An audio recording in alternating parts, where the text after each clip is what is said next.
I found myself in a real predicament, uncertain of what to do. I am a fairly successful businessman, and I knew that my wife, with whom I had lived for many years, was cheating on me. I loved her, but I did not want to be deceived. I understood that I had to act carefully, and in the end, I made the most fateful decision of my life. "Is this Mr. Chris Watkins?" I thought, but I didn't show any reaction or miss a beat in my conversation with Kevin, the bartender. I had only returned to Texas 6 months ago after a self-imposed exile of 3 years. How did she track me down, and more importantly, why? I didn't turn around or acknowledge him in any way. I was just about to deliver the punchline to a particularly dirty joke when I felt a hand on my shoulder. "Mr. Watkins, my name is Rob Morgan. I've been hired to find you," he said. I raised an eyebrow and turned my head ever so slightly. "Do you want to keep that hand, Robbie?" I felt his hand leave my shoulder, and I turned back to Kevin, delivering the punchline. He laughed heartily, popping another shiner bow for me and telling me it was on the house as he ambled down to the other end of the bar, still chuckling. "Mr. Watkins, we have business to discuss," Rob interrupted. "My name isn't Watkins, and I have no business with you unless you want to hire me to weld something. If not, we have nothing to discuss, Mr. W." That was all he got out before he hit the floor. I put $20 on the bar, massaged my right hand, waved to Kevin, and rose to leave. "Mr. Watkins, you are a hard man to find, and I have no intention of starting my search over again," Rob said, looking up at me from the floor. I looked down at the taser gun he was aiming at me, at my crotch no less. The little pest. Even though he was sprawled on the floor at the time, it was pretty intimidating. As he stood, he wiped a trickle of blood from the corner of his mouth. "I have no qualms about using it, so sit your ass down and let's have a chat," he said. I noticed Kevin approaching, so I gestured for him to stay back. He paused, acknowledged with a nod, and said, "Let me know if y'all need anything, Bill." "Thanks, Kevin, I will," I replied, turning my attention back to the guy with the taser. "Who carries a taser in Texas?" I chuckled and leaned in a bit closer. "Do I know you, boy?" "Mr. Watkins, your manners could use some work, son. You can't be from Texas. Call me Bill and tell me who you are and what you want." "Bill, is it?" "Okay, Bill." "Kevin, get us a couple of beers and put it on Robbie's tab." He smiled, settled into the nearest booth, and asked, "So why don't you fill me in on who this Watkins guy is and why you've got such an issue with him?" "All right, Bill. We'll do it your way, for now anyway." Mr. Chaz Watkins was a successful, wealthy Dallas businessman who vanished without a trace over 3 years ago. He's married to Mrs. Amy Watkins, and they have a 23-year-old daughter named Sarah. My name, as I mentioned, is Rob Morgan. I've been hired to locate Chaz Watkins and bring him back to Dallas. "Really? 3 years, no trace. What's that got to do with me? You seem to have mistaken me for him, but I'm neither Chaz Watkins nor a successful businessman. I'm Bill Grant. I weld for cash, play some guitar badly, and travel a bit. I had taken meticulous precautions prior to my departure. I invested a substantial sum of money in acquiring an entirely new identity. Over time, I altered my appearance by growing my hair and beard, gaining approximately 30 pounds of fat, and adding around 20 pounds of muscle. If I were to encounter Amy again, she wouldn't be able to recognize me, even if I tested it by spitting on her. Upon leaving Dallas, I embarked on a 3-day journey heading north and west. Eventually, I found a trailer for lease, enrolled in a welding class at a local community college, and began rebuilding my life. I abandoned everything in Dallas except for cash, a lucrative job, 2 homes, cars, credit cards, keys, a cell phone, clothes, and a deceitful spouse. In my new identity, I purchased a used Ford F-150 with cash, registered it, and then proceeded to a music store where I acquired a used yet exquisite Martin Dreadnought. I departed with nothing but the clothes on my back. I adopted a transient lifestyle, rarely staying in one place for more than 6 or 8 months, always using cash. I operated without credit cards or a cell phone, working under the table, avoiding tax filings, and steering clear of trouble whenever possible. Sarah, however, remained a part of my life. I couldn't completely cut her out. Approximately 15 or 16 months after my departure, I sent her an email to assure her of my existence. Before each relocation, I continued to send her updates from a public library computer, expressing my love and thoughts for her. I never disclosed my location or the reasons behind my departure, and I refrained from responding to any inquiries she had about those topics. She could extract that information from her own mother. Damn, Robbie sneered as I mentioned a little over 3 years ago, Mr. Watkins simply vanished, and nobody seemed to have any information about it. In the initial year or so, the police pursued the matter rather nonchalantly, in my opinion. Many suspected he either eloped with another woman or fell victim to foul play at the hands of Mrs. Watkins. It proved to be a challenging year for Mrs. Watkins on personal, professional, and financial fronts. She attempted to liquidate some of their assets but lacked power of attorney and couldn't legally declare Mr. Watkins dead, leaving her in a bind. Although there was money in the bank, few new funds were coming in, and she depleted those quickly. She hired a lawyer to help in getting her husband declared deceased. Unfortunately, around 16 months after her husband's disappearance, the daughter Sarah received an email from someone claiming to be Mr. Watkins. Naturally, the daughter was overjoyed, but this complicated the process of declaring Mr. Watkins deceased. At that point, the police closed the case, and Mrs. Watkins engaged my firm to locate Mr. Chaz Watkins and bring him back to Dallas to face charges of fraud. This would enable Mrs. Watkins to secure sole access and control over the marital assets. Poor dear, I chuckled. She seems to be in quite a predicament. So, Robbie, enlighten me. How do I play a role in this little made-for-TV movie? Well, Mr. Watkins, may I call you Chaz? You can call me Bill, like everyone else.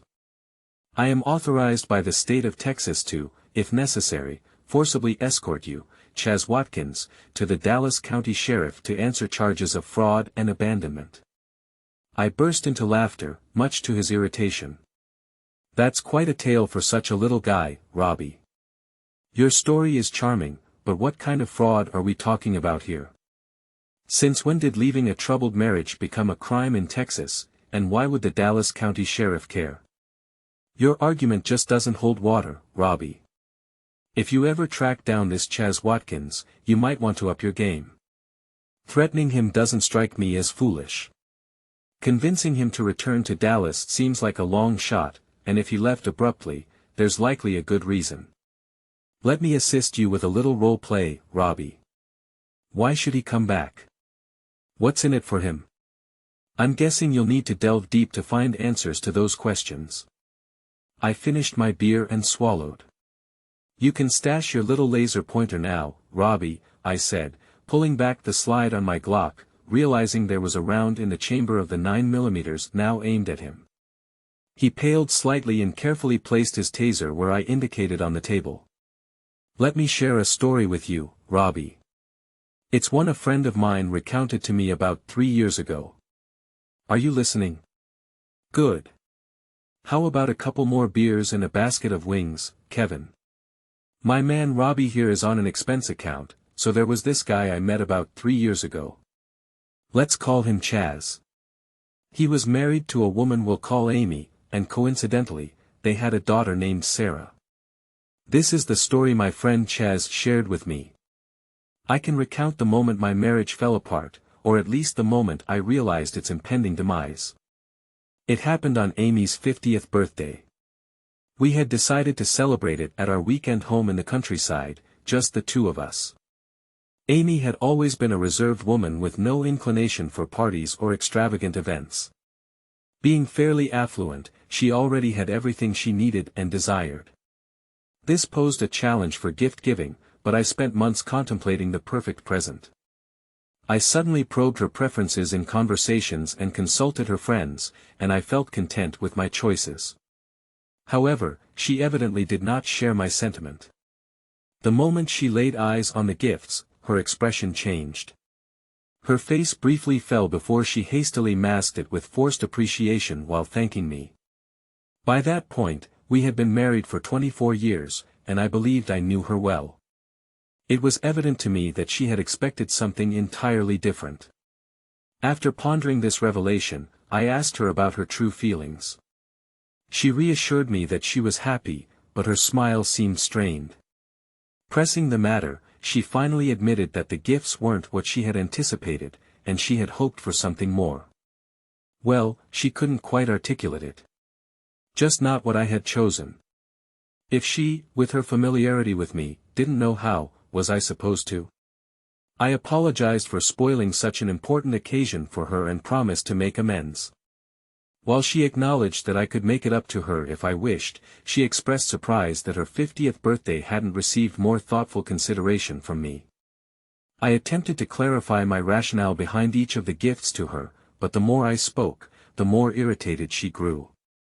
Eventually, I promised to make it up to her, to which she retorted, "If you had given me enough consideration from the start, you wouldn't need to make amends. How do you make up for such a colossal mistake? I'm not turning 50 again." Following this, she mentioned feeling unwell and expressed a desire to return home to Dallas. We rode home in silence, both of us seething with frustration. Our almost non-existent marriage almost never happened. During my college years, we maintained a long-distance relationship.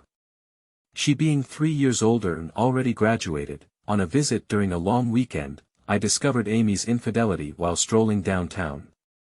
We were approached by a tall older man, likely around 50, who warmly hugged her. Amy introduced us, and when he shook my hand, he smirked. A weak handshake, a trait my father warned me to be cautious about. I became instantly weary and disliked him. "Nice to meet you, Dan. Are you a friend of Amy's father?" Though I couldn't pinpoint it, something felt off. Amy seemed flustered, and he exuded smugness. While she was at work later that day, I investigated and discovered they had been seeing each other for about a month. I even found their love letters with no attempt to conceal it. We had agreed to be exclusive, but when I confronted her, she predictably denied it, claiming they were just friends. I told her to go to hell and left immediately. I refrained from calling or writing to her and avoided answering her calls. I discarded her letters without reading them, and when her friends reached out, I chose to ignore them. Even when my friends pleaded her case, I instructed them to convey that she was free to pursue relationships and marry whomever she pleased, including her grandfather. Being deceived is something I despise. Eventually, she sought me out, and over time, she managed to persuade me to give our relationship a second chance. Although I agreed, I maintained tight control over the situation for an extended period, making it clear that any repetition of infidelity would lead to the end of our relationship. 2 years later, we tied the knot. Despite our marriage lasting 11 years, any threatened divorce, my excessive drinking, work commitments, and frequent travels had taken a toll on our relationship, and she was no longer interested in sharing her life with me. We argued, and I offered to cut back on work and control my drinking for the sake of our young daughter, Sarah. Amy readily agreed, imposing significant restrictions while gradually separating our finances and lives. She insisted that she was just preparing for the inevitable. I expressed frustration that she seemed indifferent to making things work, but she simply shrugged and left the room. I was resolute nonetheless, and in the following couple of years, she became more at ease. Primarily, I believe, this was due to my significantly higher income. In fact, I paid more in taxes than she earned in a year, and maintaining separate finances only favored me, enabling me to pursue my own interests without consulting her. I acquired a couple of motorcycles, a sizable sailboat, took flying lessons, and purchased a Cessna. I adorned myself in designer suits and drove a recent model BMW. Our second home, a 50-acre weekend retreat in the countryside, was acquired without any financial assistance from her. I consistently contributed to household expenses and funded all family vacations. Yet still, I was living a life she desired a larger share of. Consequently, she eased up. I'm uncertain if we ever truly recovered from that period. 2 years ago, I contemplated divorcing her. Over time, Amy became more confrontational with me. She transformed into a shrew, and I felt like her subordinate. Our intimacy dwindled, perhaps occurring twice a year, and when it did happen, it felt more like a mere scratching of an itch for both of us. There was no closeness, no love. I suspected she might have cheated on me but lacked concrete proof. I don't believe she engaged in long-term affairs, just new one-night stands during her work-related travels. She became adept at concealing her infidelity. Our daughter had recently departed for college, and after a particularly harsh and public assault on my character and attractiveness one evening, I reached my breaking point. I issued an ultimatum: either we actively strive to become a stronger, more affectionate couple with improved communication and a satisfying sex life, or we part ways. I no longer wish to exist like two people merely tolerating each other's presence. I had to formally serve her with divorce papers before she agreed to engage in a conversation. We argued for days, marking the first meaningful communication in years. Surprisingly, she expressed a reluctance to divorce, which caught me off guard. In response, she vowed to recommit to our relationship and actively contribute to the marriage. Skeptical, I suspected her motives were tied to my financial situation, but because of my love for her, I eventually acquiesced. We established new rules for engagement and communication, embarking on the journey to mend our marriage. Taking the lead, I encouraged her participation, yet it felt like I was the one steering the ship while she remained a passive observer. After a year, I expressed my desire for her to take a more active role, even occasionally driving. Although she agreed, she continued to stay in the background despite her own grievances, which I listened to and acknowledged. I made efforts to address each concern. I had deep feelings for her, and although she rarely took the initiative to enhance our marriage, she willingly engaged in everything I suggested, leading to improvements. Our communication improved, and we started having more fulfilling and frequent intimacy, perhaps twice a week, sometimes more. While she wasn't as sexually adventurous as in the early years of our marriage, she agreed to try new things and appeared content. I felt at ease, believing we were content, but I sensed she was holding back. After her 50th birthday, a few weeks passed, and our connection seemed to cool off. Affection, particularly on her part, dwindled, and our sexual intimacy gradually decreased. When I inquired, she attributed it to work stress, promising a return to normalcy once her schedule calmed down. However, that didn't happen. Initially, I didn't find anything alarming about her late-night work hours during projects, as it was a common occurrence. However, it started to become apparent that it was more excessive than usual, and I found myself spending more weekends alone at our country home. Despite plausible excuses, I decided to wait it out. The next 6 weeks, we only had sex twice, both times at my insistence. On both occasions, she seemed to be merely tolerating my advances. After one session in which she hardly participated, she rolled over to sleep, and another time, she simply left the room. During evenings and weekends, she went out of her way to avoid me. When avoidance was impossible or challenging, she appeared bored at best, but more frequently, she seemed irritated. I recognized the familiar pattern. The shrew had returned. Over the past 2 years, part of our effort had been dedicated to addressing any arising issues before they escalated into full-blown conflicts. Even when conflicts did arise, we aimed to handle them more constructively, keeping it impersonal, steadfastly pursuing resolutions, and attempting to understand each other's perspectives. We had zero tolerance for avoidance, excuses, or non-participation. Our focus was solely on acknowledging and addressing the feelings of the aggrieved party. No more deflecting responsibility, avoiding discussions, or placing blame. However, when I brought up concerns about her schedule, lack of affection, and our stagnant intimate life, she resisted discussing it. Despite my attempts over several days, she disregarded our agreed-upon rules of engagement and communication. Instead, she bluntly told me to disregard the rules and leave her alone. Suppressing my anger, I reminded her that we had deemed these rules important and non-negotiable. In response, she told me to go negotiate with my right hand and leave her be. Her message was loud and clear. Was she unfaithful? Possibly. While Texas is a no-fault state, I desired the truth, though it seemed our marriage was irreparably damaged, and her infidelity might not make a significant difference legally. I abhorred being lied to, and this time, she would face consequences. I had consistently emphasized my stance on fidelity and honesty. I acknowledged that attraction is beyond one's control, but insisted that actions are a choice. I informed her that if she was so drawn to someone else that she couldn't resist, we should divorce first. While it would be painful, I would appreciate her honesty and respect for waiting until we were legally separated. We could part ways amicably, to some extent.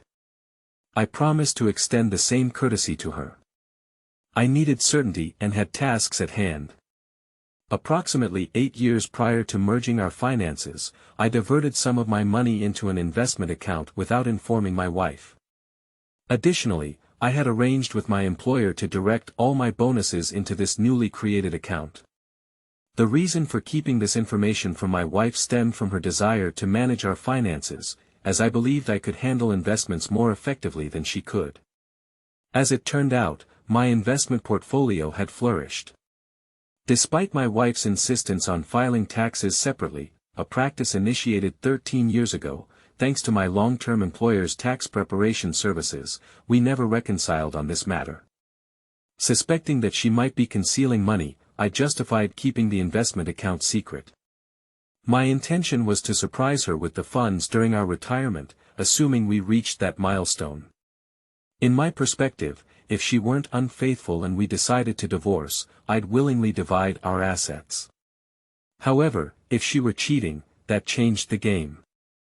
I needed to find a way to safeguard my finances. Betrayal and dishonesty shouldn't be rewarded. Additionally, I had to strategize on gaining control of our joint accounts and selling our Dallas home, even though it was in my name. She had a strong attachment to it. While trying to keep our country property, I cherished that place, envisioning it as our retirement spot, and I was reluctant to hand it over or sell it. If it seemed impossible to retain it for myself, I was determined to sell it before allowing her to take it. After all, I had invested a decade in paying for, furnishing, and maintaining it. As far as I was concerned, she had no entitlement to it. I was willing to give her the Dallas house if it meant preserving my country home, even though I had initially considered selling it just because she loved it. This process would require time, and given the uncertainty of whether she might serve me with divorce papers soon, I got to work immediately. My first task was consulting a lawyer. I reached out to an old college friend who happened to be a corporate lawyer in Dallas. We met at a nearby roadhouse that evening, and over dinner and a couple of beers, I laid out my situation. I sought a referral to a family law attorney and his personal and legal insights into my predicament. The legal advice he provided was disheartening. Essentially, I was in a difficult position. If I pursued a divorce, there was no viable legal means to shield my assets from her. Despite the lingering influence of Texas's traditional network that disapproved of unfaithful wives, the concept of no fault meant a potential 50-50 split and a minor alimony payment to Amy, regardless of the circumstances. It seemed that in the eyes of the law, if she was cheating, it was a case of no harm, no foul.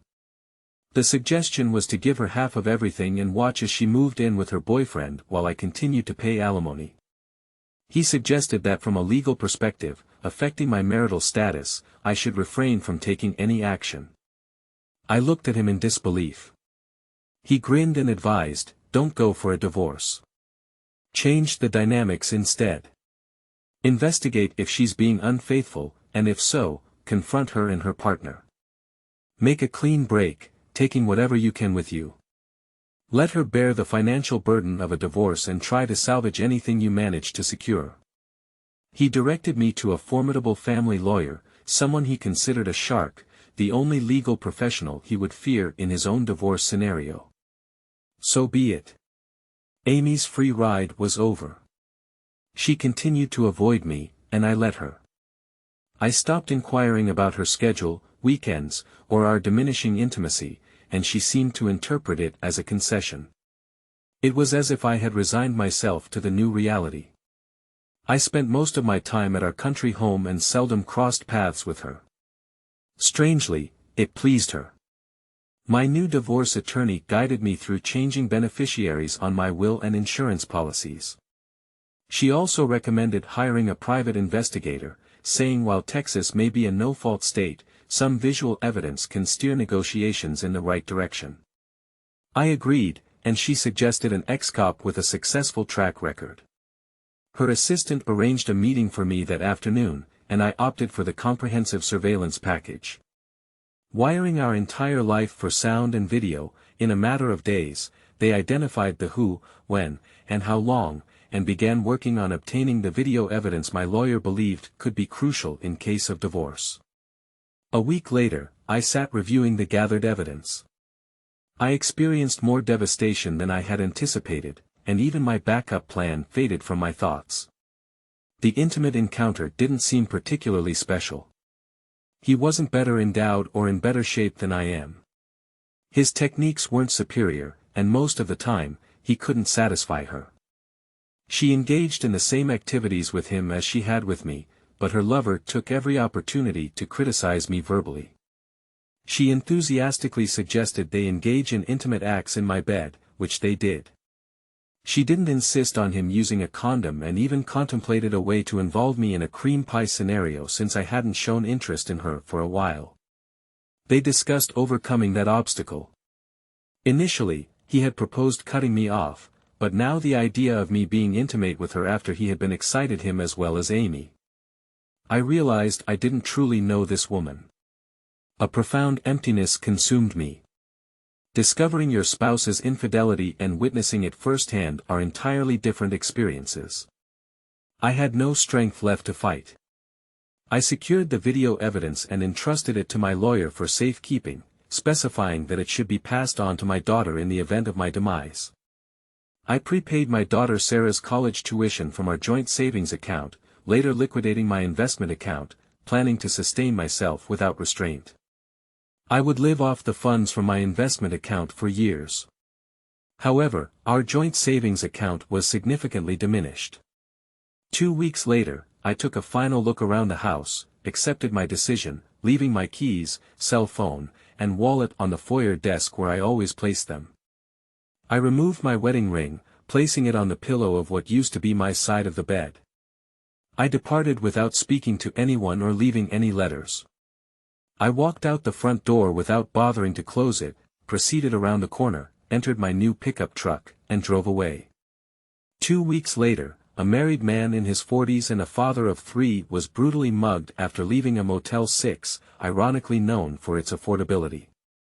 Although he would eventually walk again, it would take some time, and he would have a noticeable limp. A month after the assault, his wife received a FedEx package containing a video revealing him in a compromising situation with a woman who appeared to be in her early 50s. A year later, they divorced, and he was left financially destitute. Following my departure, I aimlessly drove for 3 days without a concrete plan. Eventually, I stopped in a small town for lunch and decided to stay for a while. Rolling into a small community college offering welding classes, I pursued this field. After 12 months, I secured a welding job at an auto body shop. While lacking official certification, I found plenty of opportunities for cash jobs, as many people preferred the affordability of an uncertified welder for smaller tasks that certified welders were not interested in taking on. I found satisfaction in my job for an additional 4 months before realizing it was time for a change. Over the following 2 years, I traveled across the country, occasionally stopping in small towns to engage in personal pursuits and pursue my welding hobby. It was a period of enjoyment, a stark contrast to the previous years. My position in Dallas had been a source of resentment despite the lucrative pay and my natural proficiency. The daily grind became a struggle to face each morning. I endured it for the sake of my family. Amy anticipated my sacrifice, and Sarah deserved the stability Amy valued. The financial benefits allowed her to maintain a virtuous image, working for a non-profit organization, albeit receiving minimal pay to assist others in reality. The organization was predominantly staffed by wealthy businessmen's wives seeking purpose and visibility. Their high-profile fundraising events were featured in the local social scene, and the staff's extravagant dresses cost more than most patrons earned in a year of hard work. It was disheartening as a significant portion of the funds raised merely fueled the next charity event, primarily helping themselves feel better about their own lives. Meanwhile, I toiled in a job I despised because of my love for my family and the societal expectations placed upon me. Upon leaving, I resolved to prioritize personal fulfillment in all future endeavors. Over the course of those 3 years, I engaged in intimate relationships with several women. While I derived pleasure from these encounters and genuinely wished for their enjoyment as well, my primary focus was on my own satisfaction. I had no intention of settling down, and if any of them became overly attached or posed challenges, I easily ended the connection. My goal was purely physical.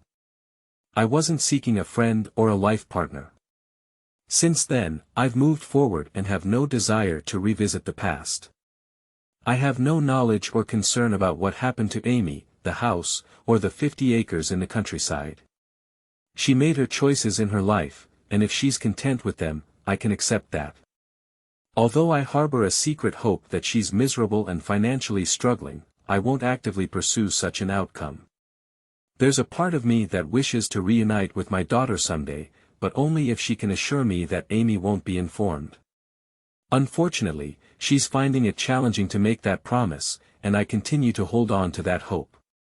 As far as I understand, Robbie, my friend, is currently content. He left behind an unfaithful partner and a miserable job, and he doesn't spare a thought for his troublesome ex-wife. Why would he return to a situation where he'd end up being deceived and made unhappy again? It simply doesn't make sense to me. He's now happy, healthy, and prosperous in all the important aspects of life. His marriage and his wife were the sources of his misery. When he finally woke up and let go, he realized that the only 2 positive outcomes of that relationship were his daughter and eventually his freedom. He came to the conclusion that he was the only one truly invested in the marriage. His wife only brought physical intimacy and nothing more.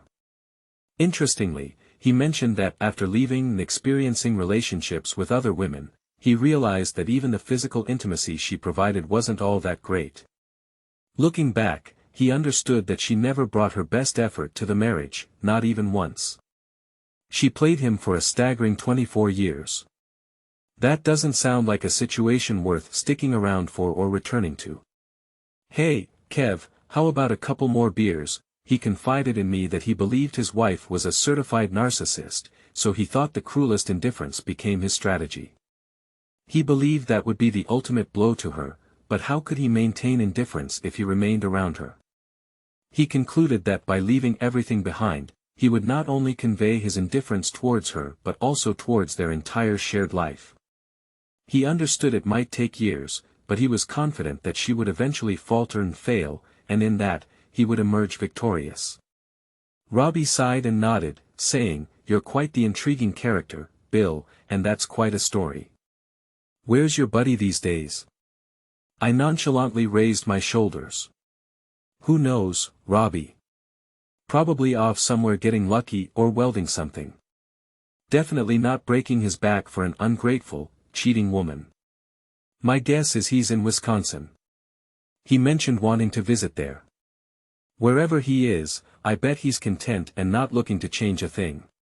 By the way, why doesn't Mrs. Watkins just file for divorce on grounds of abandonment? Wouldn't that give her control over the marital assets she seems to desire so much? It seems like an easy solution to her problem, and you could stop searching for this Chaz guy, avoiding unnecessary confrontations with strangers in the process. Bill, there are no assets left to control. She attempted to file under abandonment, but by the time she got around to it, she lost the house, the rural property, and her job. Really, what happened and why are you still on the hunt for this guy? Well, she ran out of money, couldn't sustain the properties on her income, and since she couldn't sell them, both places went into foreclosure. The house was bought by an elderly couple, and the country estate by a company called CWW LLC, some kind of metal arts consulting firm. Mrs. Watkins lost her job when her affair with a married colleague was exposed. Damn, she sure seems to have a turbulent life, doesn't she, Robbie? He nodded. Well, Bill, I apologize for wasting your time, but I did find our meeting almost enjoyable.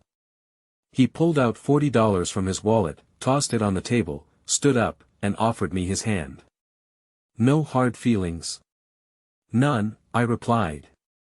But be more cautious about who you upset in the future. Consider yourself lucky that I'm a patient guy. He chuckled as he turned away. After taking approximately 6 steps, he halted and, without facing me, inquired, Bill? Yes. For whatever it's worth, Amy still harbors love for him. She expresses remorse and had hoped to reconcile with him. She's in a state of depression, indulging in excessive drinking, and isn't faring well. Women like her truly don't comprehend the essence of love. Robbie, their affection is directed towards themselves and the benefits others provide. They are opportunistic and capable of considering others driven by greed and exhibit an unsightly nature, deserving of any misery they bring upon themselves through mistreating others. If she were genuinely sorry, she wouldn't continue engaging with other men. Her remorse is solely about not being provided for, fearing exposure of the truth about her. She's sorry she got caught and that the financial support has diminished. If she were truly repentant, she might contemplate her daughter's feelings and the suffering caused by the absence of a relationship with her father. She might reflect on the pain she's inflicted on her husband and leave him be. She doesn't deserve him, but she refuses to acknowledge that in her distorted, unhealthy world.